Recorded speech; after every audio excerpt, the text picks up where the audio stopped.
Respublikamiz bo'ylab o'tkazilayotgan xavfsiz va sog'lom yurt keng qamrovli tezkor profilaktik tadbirlar doirasida joriy yilning 2-mart kuni Namangan viloyati Ichki ishlar boshqarmasiga Chust tumanida yashovchi fuqaro ariza bilan murojaat qilib, unda Chust tuman tibbiyot birlashmasida bosh shifokor o'rinbosari lavozimida ishlovchi shaxs uni tibbiyot birlashmasiga hamshira lavozimiga ishga kiritib qo'yishni aytib, buning evaziga 1000 AQSh dollari miqdorida pul talab qilayotganligini bildirgan. Mazkur murojaat yuzasidan Namangan viloyati Ichki ishlar boshqarmasi korrupsiya va iqtisodiy jinoyatlarga qarshi kurash bo'limi xodimlari tomonidan tezkor tadbir tashkil etildi.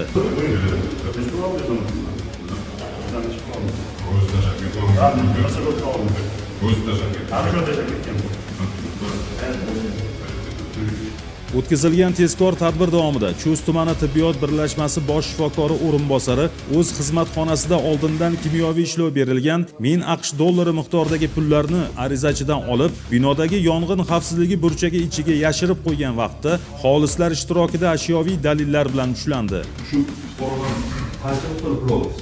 So'ramadingiz, tashakkur. Shuncha berdim.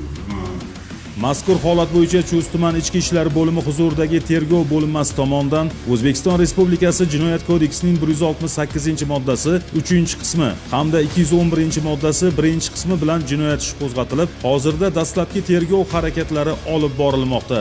Eslatib o'tamiz, korrupsiya jamiyat taraqqiyotiga jiddiy to'sqinlik qiluvchi illat hisoblanadi. Shu bois ham fuqarolardan shunday holatlarga duch kelganingizda hududiy ichki ishlar idoralariga yoki ekranda ko'rsatilgan call center ishonch telefon raqamlariga xabar berishingizni so'raymiz.